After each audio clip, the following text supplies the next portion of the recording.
egwu UNYAMI eze egwu gende OMAMBALA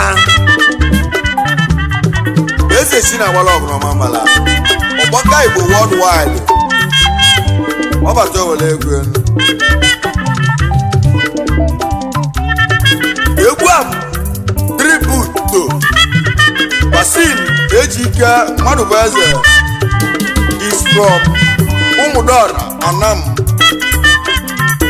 who died on 28 September 2021 in Kenya after being arrested by the police. Basil ejike ọmụ bụlo na n'ike ndị obodo ya nakwa ONWU EMEGO ALU. Basil ejike ọmụ bụlo na n'ike ndị obodo ya nakwa ONWU EMEGO ALU. Ice. Ọnwụ egwu oke osi egwu, ọnwụ egwu oke osi egwu, ọnwụ elu mma.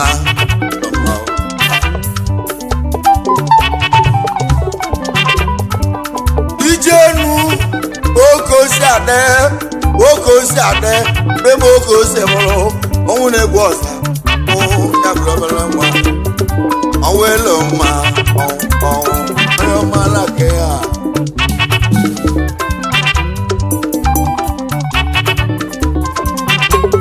Onye na-ekwu okwu Basil ezi ọhịmụ Basil ejike nwa mmadụ bụ eze onye ụmụdọrọ Anam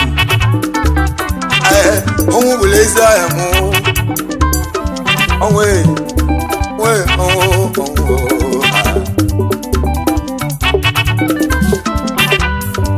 anyị na-ebi enu ka anyị na-aya otu ugwu ka o wepụrụla anyị ọnwụ oge elu elu ezi enu na ọ na-ewute n'obi ọnwụ oge elu elu oge elu elu ife na-ekwu ka m na-ekwu ya ka m na-agba ọnụ ndị o mere ebe akwado ebezie n'ụlọ onye o mere onye adịla akwa egwuo onye o mere onye adịla akwa gụọ m ibe nji igbo ọnwụ bụ ozu lọd onye ma mgbe o ji abụla ya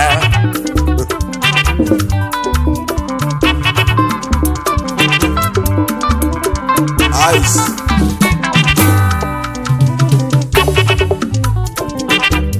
onye na-ekwu okwu ya Basil ezi ọhịmụ eji ike eme nwa mmadụ bụ eze onye ụmụdọrọ odogwu onye ọma na-aka ya onye ọma Basil ejike mụ nwa mmadụ bụ eze ọnwụ gburu dike ya ka nna gbara ọnwụ oge elu elu ọnwụ oge elu elu anaghị onye na-ekwu okwu ya bụ Basil ejike mmadụ bụ eze ezigbo onye ụmụdọrọ Anam ọ na-eze okwu odogwu ọ nwụrụ na Kenya after ka ndị oyibo mere arrest na 28 September 2021 ọkwa n'ime Kenya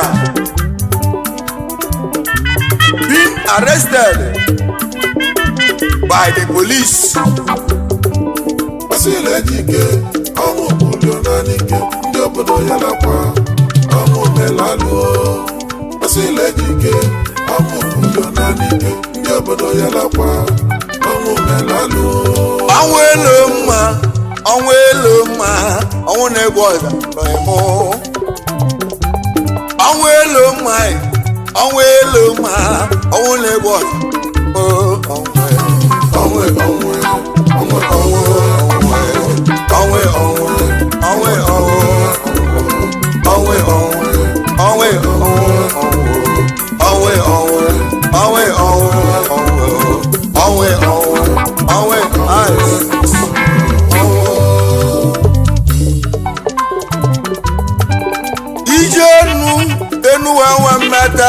enu wee mmete onye malụ nọ ya mee onye malụ si nọ ya mee ya ka nna ajụ ọbụla nwa mụrụ n'ụwa ya no well to ba kala ke ya o ona balu Kenya munna ebona cha kala ya ebona cha kala o ya oji na Kenya ona yo che iju wa dele anama ije no wa dele anama o iwe ji ku wa se mmadụ kalechara iwe niile mana obodo ọkwa na ọnwụ ka mmadụ ọnwụ kalele mmadụ ụmụnne m ya ka ọnwụ ji jere obe ya wee gbuo Basil ejike eme mmadụ bụ eze onye ụmụdụ ọra nwanne m ọnwụ na-egbu ọzọ agbụrụ emu ọkwa nna Kenya ọnwụ dịgbo dike ọkwa na uke ndị oyibo ebe uke ndị polisi ebuke ndị nwa ebulebe na onwelo mma onye ọma na ke ya onye ọma onye ọma na ke ya onye ọma onye ọma na ke ya onye ọma onye ọma na ke ya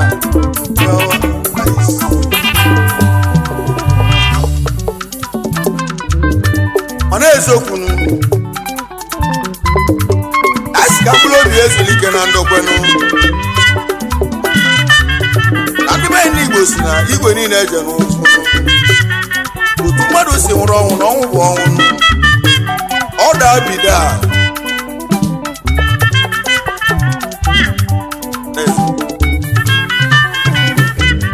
ibe dị bụ oke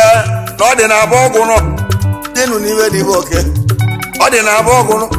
onye o mere ya adịla nwa ya ọnwụ bụ osolọra arọ na-emelo kedu maka Patrick do mmadụ bụ eze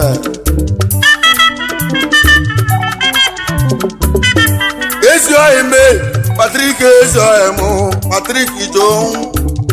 mmadụ bụ eze onye ọma onu m ekele gị na ọ ga-adịle mma ọnwụ gburu Basil dịlị ezi ọhịa m eji ike eme mmadụ bụ eze nwanne onye ọma Patrick kwadebezienụ igwe niile nye n'ụzọ ọ na-ezokwu Basil ka anyị na-agwa anyị wee na-asị onye o metụrụ na akwụrụ kedu maka Patrick do mmadụ bụ eze ọkwa nke nwa bụ Audao Petro ụmụdọra Anam na Kenya ọ na-ezokwu ezoli ego onumeke na-ege n'ụgbọ onye ọma Audao Petro onumeke na-ege onye ọma na Kenya onye ọma na Kenya onumu kelele gị I wanna kene Basil sokwesi onye ọma Basil onumu kelele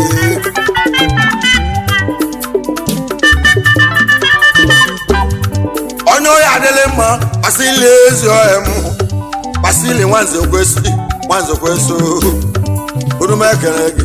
ọnwụ na-egbu ọzọ agbụrụ ọhịa mụ anyị na-ele ụjọ Basil sokwesi ọkwa ndụwa bụ akụnyere nna nwa gbalị odogwu ọkwa ọdọm etiti isi ejenu Germany ọdọm etiti na Kenya mekene yunu ice duwere ya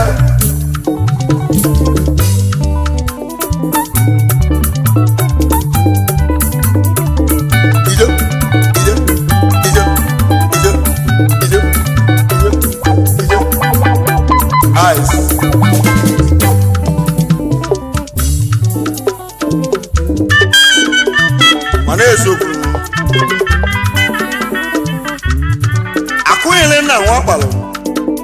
odogwu ọrọ m etisi Anam wejelobi anụ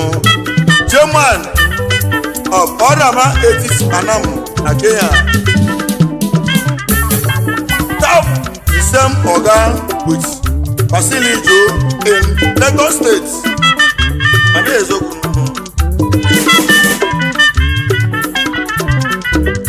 ọnwa elu mma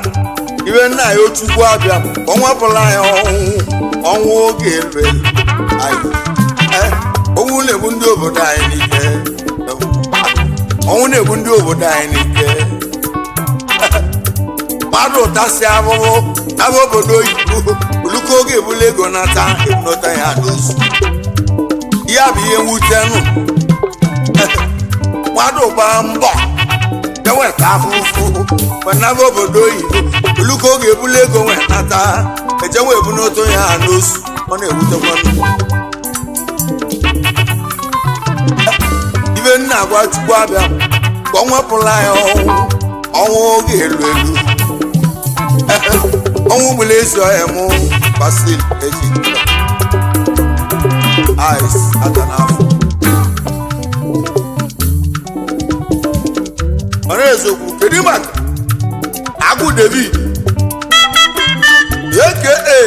ulu dị na nwa onye ezi onwe ya ọfụma oli aka nwe ya from ụmụdọrọ Anam ekene Agụ ezi eme Agụ David daalụ dịga ezi onwe ọfụma onye ezi onwe ọfụma ị ga-eli aka nwa eze nụ n'ụlọ dị na nwa eze nụ n'ụlọ dị na nwa Agụ David ụmụdọrọ ka isi eji egwu Kenya ke na lobili ndị ọma na Kenya ndị ọma na Kenya ndị ọma na Kenya ndị ọma nice atala bosa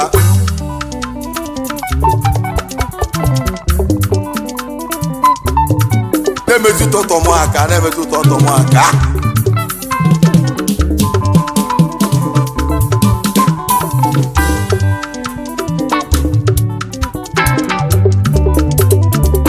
ice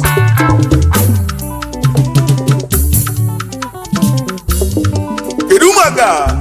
Uchenna a na-ekwe Okeke onye wusie ibe ya ewunyele ya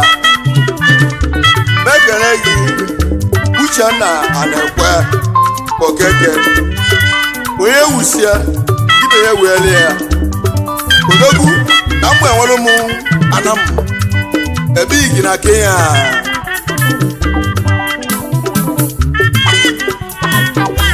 Uchenna ezi eme ọnụma Uchenna ezi eme ụmụkerele egwu anyị ji agwọ ya anyị Basil ejike anyị na-ele oju anụ ọnwụ gbuli ya na Kenya ọnwụ elu mma ka nna gwa onye o mere onye adịla akwa ụmụnne m Uchenna ezi ọhịa mụ ya na nwanne gwa onye wusie ibi ewere ya ma mụ enwere m eze chi ebe ị ga na-ịmala ume onye iwe na-ewe wezina nna gwa mụ na egwu na-eme a na-esiri iboro ngọ egwu nji ebie n'ụlọ ndị ahụ ụwa mụ na ndụ kedu maka Nnamdi Okoye ichie ebili ego ndị Igbo onye ụmụala ọzọ na ime ụmụdọra Anam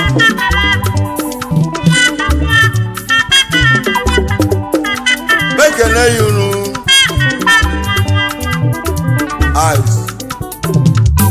Nnamdi ezi ime Anam ya bụ Nnamdi ezi unu mekene gị ọzọ gwagwa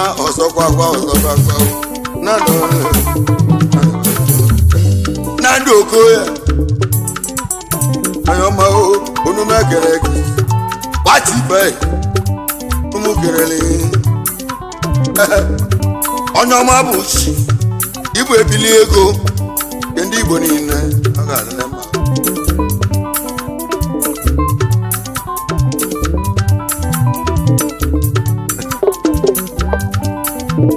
another style nwanne achọ ka ngwa unu akwa ọgwụ abụrụ ga man mana eziokwu ị ga-ama atụmarị by nya rocket by snapping guy akwa aka against agwara unu before no sleeping on bicycle dota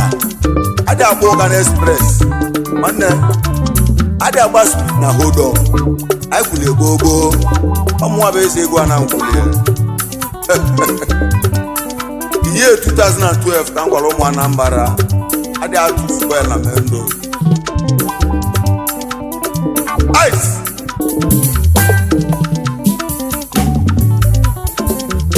osingo eli ọkpị ụmụnne m ka ọ mara oke oke esi edenụ aji n'olele nwanne m oge ebe ya ọnụ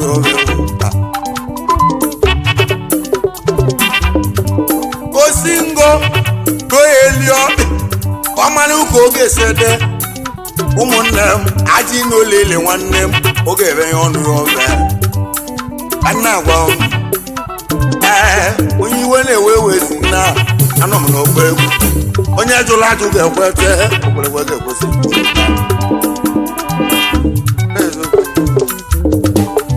kedu maka ezi nwanne m dino so egwu ọbaeche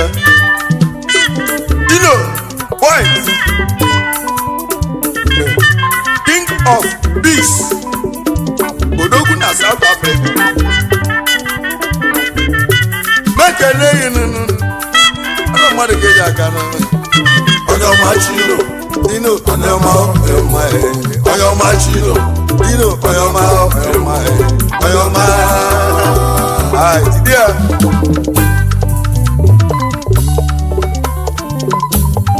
onye ọ ga-adịrị mma ya bụ ezi nwanne m onye ọma m uchu n'oso nwanze egwu ọbaeche ibu shino point king of peace onumekene odogwu na Africa alụ nwanne m onumekere gị onye ọ ga-adịrị mma ọnwụ bụla ezi ọhịa anyị ya ka anyị ji gbawazi ọnwụ elo mma ife nna gwa ndị Kenya ụmụ Anam na Kenya ọnwa ga-abụ last first and last ke ga-anwụ anyị ọzọ kwa ana m ebele unu ebele ọnwa mabụzi anyị ibe chọrọ ka ọ ga-enweta ibe onyere ka ọ ga-ebunatala n'ụlọ kwasị na kwulo ụlọ n'oge ekwu onye kpalịa ọchị ilu ụlọ ụlọ nwanne n'oge ekwu na onye chere ụmụ dibịa ọcha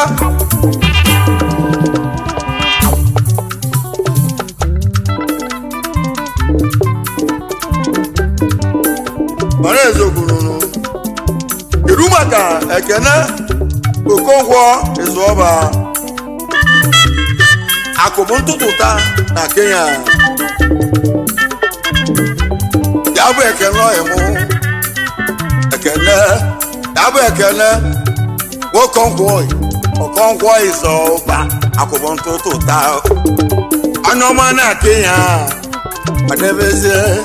ọnwa elo mma onye ma mgbe o ji abụla ya onye ọma akụbụ ntụtụta unu m ekele gị kwadebezie nụnụ anyị kelekwa onye dịka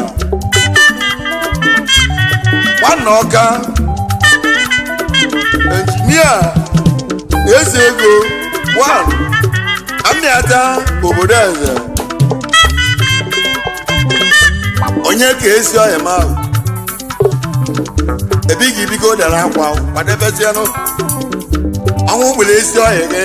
ka anyị na-ele ozu anụ onye omelụ ya dara akwa ọnwụ elo mma onye ka nwanne Ọka injinia eze ego onye mmịata obodo eze mekere iru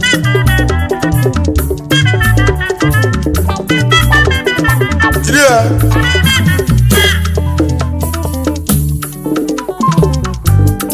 ọlụ m ụbọ n'osu bọọlụ m ụbọ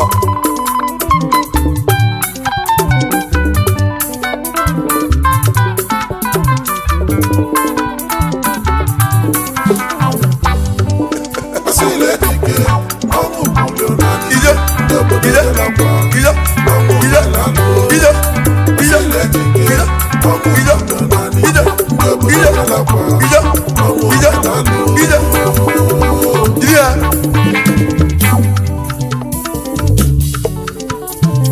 ọ na-eziokwu nwanne ka anyị ga-enekwa Michael Nnaluo rental money na Kenya nwa ụmụ eze Anam ụmụ eze obodo dịka tụ onye ọma mụ Michael Nnaluo rental money na Kenya ezigbo onye obodo na-ekene gị eze obodo dịka tụ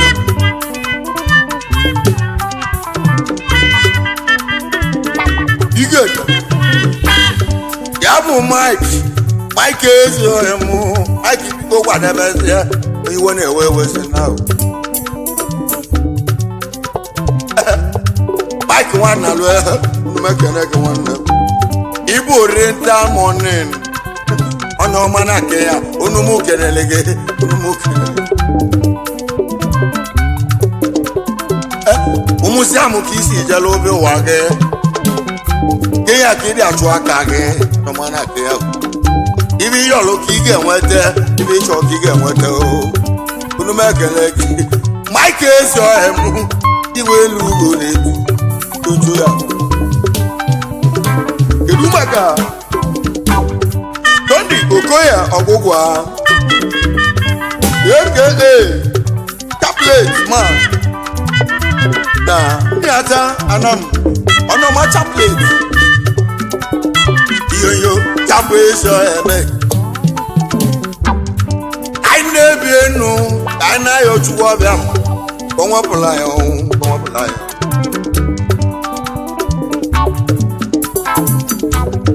Tony nwoke Okoye ọgwụgwa aka Chaplet man onye nne atụ obodo m unu mekene gịnụ onye iwe na-ewe wezi na afọ ọnwụ nwụrụ ọnwụ gbụla ezi ọhịa Basil ezi ọhịa m eji ike eme nwa mmadụ wee za ọnwụ gbụla dịka anyị kenekwa Ijoke Simeon Okeke Agweze mekene yinụnụ ọkwa mmadụ ga-eji ebi nụnụ onye ọma o Ijoke nwanne anya ọ ga-adịle mma machi ime ele eze kwadebe eze ibe dịbe ọka edebe ọgwụ nọ ibe dịbe ọka edebe ọgwụ nọ onye ọma Chijo Agweze kwadebe eze Agweze kwadebe eze Agweze papa Amanda ọ gwa na ụmụ ala ọza na ụmụ dọọdọ Anam isi eji enu gị nụnụ ekene yi nụnụ olumu kelele kedu maka Gesi Wesi Prince Akachi Akụ ekene yi nụnụ ya bụ Ngesi Wesi Prince Ezoemu ya bụ Akachi Akụ na ada eze nọ na adịrị m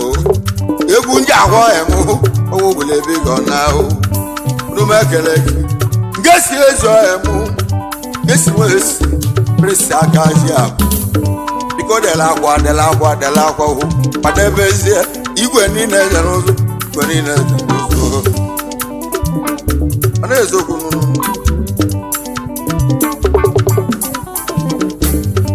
kedu maka onye kweli John Ako ịnọ Best Okeke ekene gị nụnụ ya bụ onye kweli eze ahụ uru m ekene gị onye kweli John Ako ịnọ eze ahụ Best Okeke unu m ekene gị onye kwe nwanne onye omelụ ya adịla akwa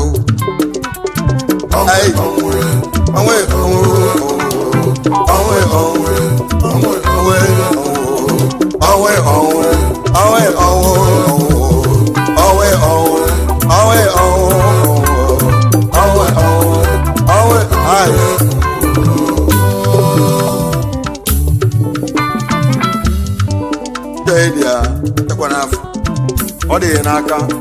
for real and for life ọ na-eso nwajita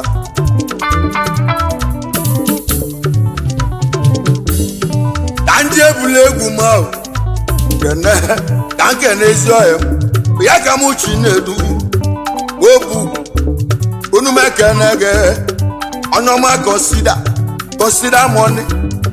unu mekene gị chinedu obubu consider money ube amale na mkpu mgbakala wezechu wa mekene yinu ana egwu ana meme iwe mere ka eji ekwu ya ụmụ ana mụtara afụfụ ụmụ ana mụ na ke ya wakpala alụ weje nwee tụ ọtụ wa mere donation wa bọlọtụ m UNYAMI EZE EGWU Anam na nga ahụ ọhịa ahụ na nga ahụ Basil ejike nwa mmadụ bụ eze ọgwa na ụmụ Anam na Kenya ahụ wa gbara mbọ ọta afụfụ na anyị ga-eti tribute egwu eji akwala ya bụ ugwu ikpete maazụ enwulo obi ezulike o ice emetụta ọtọ m aka kedu maka uderika obugo andu ompa ice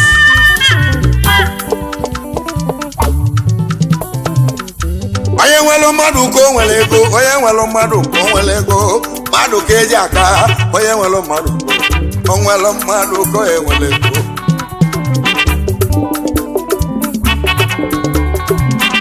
onye nwere mmadụ ka o nwere ego onye nwere mmadụ ka o nwere ego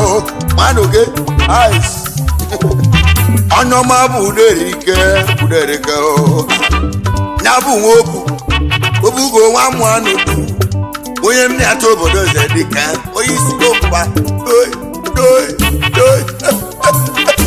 ụmụ ya ma eze egwu arụra eze chukwu na-agbara ọgụ ọgbaka igbo wọdụ nwanyị nne m oge ose bụrụ akwa ọfụ ọ bụga mmadụ yiri akwa ọfụ ọ dị abụ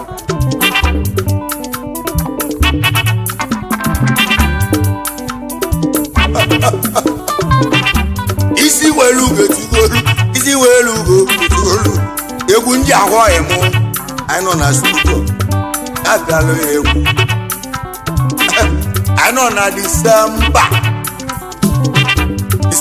14 2021 anyị na-etiri egwu mgbe anyị ahụghị Basil ezi ọhịa mụ onye ọma ibe ndị abịala oge egwu a afọ gị ya lisi afọ gị ya adịgide n'ụwa anyị nọ n'ime ọnwụ obodo na dike ndị obodo ya nakwara ọnwụ omenala Basil ejike ọnwụ obodo na dike ndị obodo ya nakwara ọnwụ omenala obesie ịnọkọta bịa ya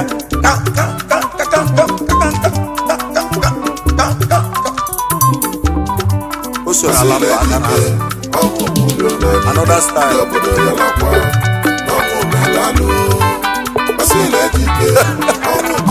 guy soro obodo meje ụmụazị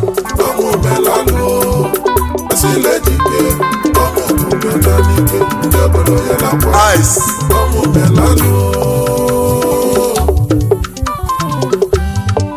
oke osi ada isi welu ugo etu onye ọma m uderike obugo nwando ompa mba ibe chọrọ ka ị ga-enweta chọrọ ka ị ga-enweta egwu ndị ahụ ọhịa anyị onye ọma Basil ejike mee onye ọmụdụ ọrịa na kenya ka o ji nwee na ọ gwara uke ndị polisi uke ndị nwa ahụ ọ gwara ndị oyibo bịara bụrụ odogwu wee ji bụrụ dike ezie nụrụrogwu a na-adazi ọnwụ egbo ya nwa egbo dike mara eziokwu ọnwụ elu mma ọ bụ na ọnwụ na-eli ego anyị ga-ebute ego meje nwe eburi ọnwụ nne mma na ọnwụ adịghị ele ego nwadịghị ele kedu maka ejike na-egwu ọbaeze onye obodo eze playboy na Kenya Kenyatta EBL mekene ya nnu mgbori ya ijo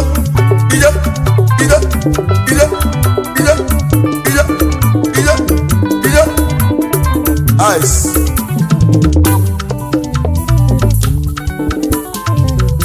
ejake ezi ọhịmụ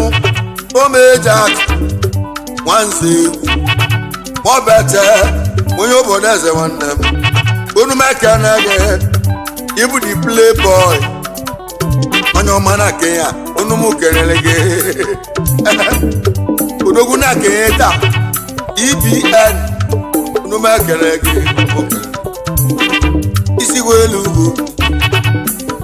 ike mme onu mekele gị ejake ezi ọhịmụ odela akwa ọnwụ gbele ezi ọhịmụ anyị na-ele oju anụ yabụ ejike mma mazi egwu ọbete onye mmịata obodo eze numekele gị onye mmịata obodo eze igilike mmele eju onumu kelele gị alụ nwanne numu apụta ọzọ egwu na-etolu ụmụ Anam ndị ọma na Kenya egwu ndị agwọ yi unu na-etolu onye omele onye adịghị akwa na-akwa onye iwe na-ewe wezina ọdebeze igwe niile eje n'ụsụ kedu maka ụbaka okechu kedigwe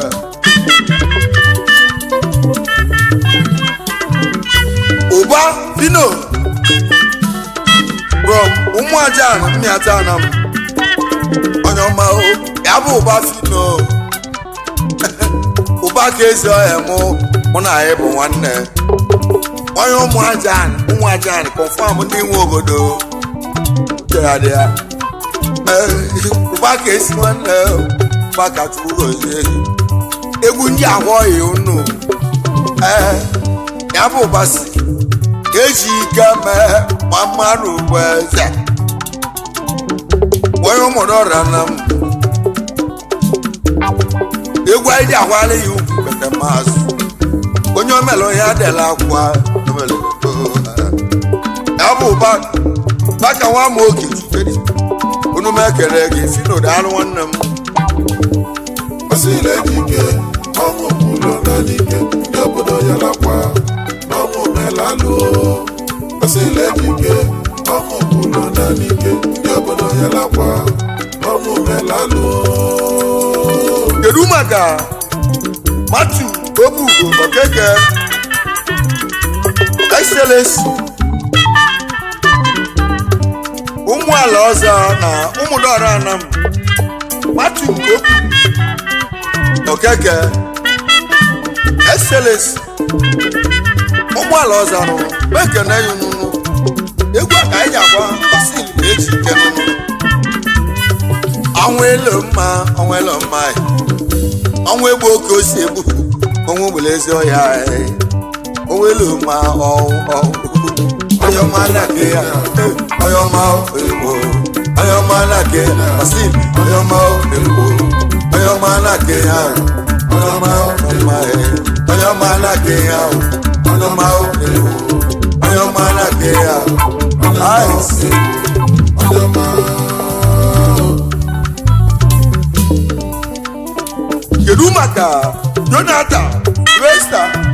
ọzọ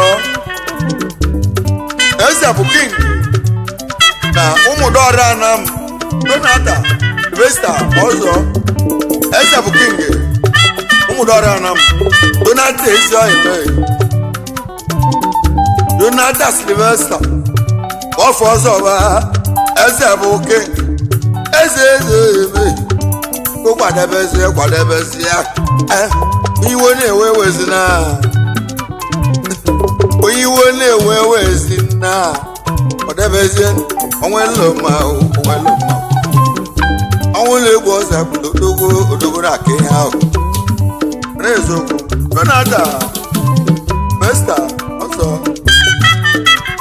ekene ya eze bụ iru maka Sunday wa anegwe posted megere nice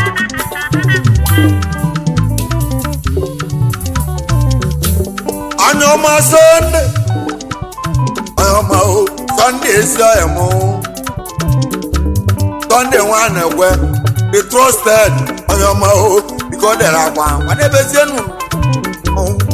ibe dị ibe ọka edebe ọgwụ nọ ugwumbosi ka mmadụ o ji ebịa ụwa ugwumbosi ka mmadụ o ji ana n'ụwa onye malụ mbọsị ọbalụ nne ya n'afọ ụmụnne m onye malụ ụbọchị amụlị ya nwanne m dị n'ụwa anyị onye malụ ụbọchị ọnwa ya ka nna azụ Sunday ezi ọhịa mụ nwanne gwo trusted egwu ndị ebido egwu aja na aisi ojije kọla eze okele na o ya kọla eze ya bụ eje ana anyị ji eje obodo na egwu ndị ahụ ọhịa anyị onye ọma o Basil onye ọma na